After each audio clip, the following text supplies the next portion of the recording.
Génération FM. Generation FM, the best radio. Génération FM. Cette rencontre est un prétexte pour nous, d'abord pour remobiliser les troupes, dans le cadre d'un rassemblement plutôt régional qui est initié par les différents responsables départementaux et la diaspora, dans le sens de redynamiser la politique du parti dans la région naturelle de la Casamance, mais particulièrement aussi dans la région de Ziguinchor. Et c'est pourquoi nous avons entrepris cette initiative, évidemment avec l'accompagnement du président du parti Réumi, mais aussi avec l'onction en général du parti et de ses différents responsables. Et ça a été vraiment le sens de cette rencontre. Alors, on a parlé d'un forum, d'un séminaire du comité d'initiative en même temps. Pouvez-vous nous en expliquer?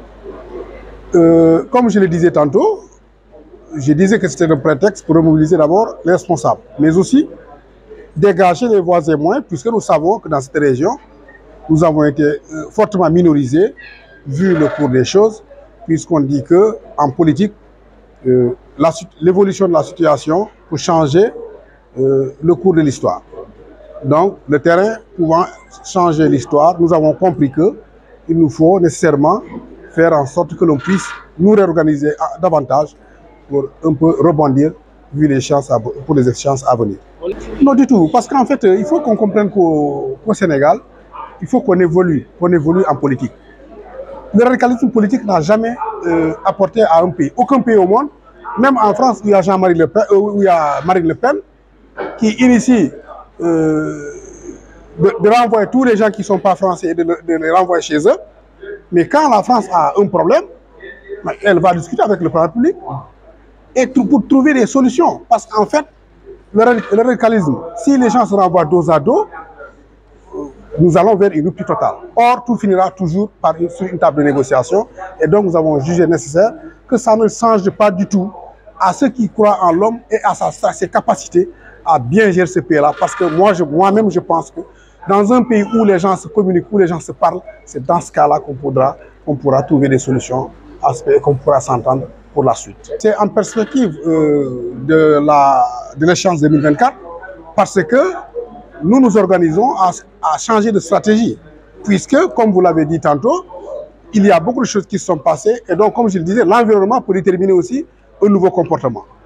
Donc, nous avons vu que l'environnement n'est plus le même et donc nous avons provoqué ce séminaire pour réfléchir, se pencher sur les nouvelles stratégies à adopter par rapport à la nouvelle situation qui s'impose. Typiquement des stratégies politiques, vous savez bien que je ne pourrais pas effectivement les dénoncer parce que effectivement nous aurons affaire à des adversaires aussi qui vont utiliser nos stratégies pour les tenir contre nous. Donc, mais l'essentiel à retenir, c'est que nous allons dégager des stratégies qui nous permettront demain de rebondir politiquement. Pour moi, c'est très positif parce qu'en fait, comme je le dis tantôt, rien ne peut se faire sans la paix. Or, apprenons à ce que les Sénégalais soient pacifiés en politique. Les gens ont tendance à voir des gens qui ne s'aiment pas ou qui ne se fréquentent pas. Or, en réalité, je dis bien, vous allez voir des hommes politiques qui sont prêts presque à s'entretuer devant les écrans, mais en réalité, ils se retrouvent demain au restaurant et rigolent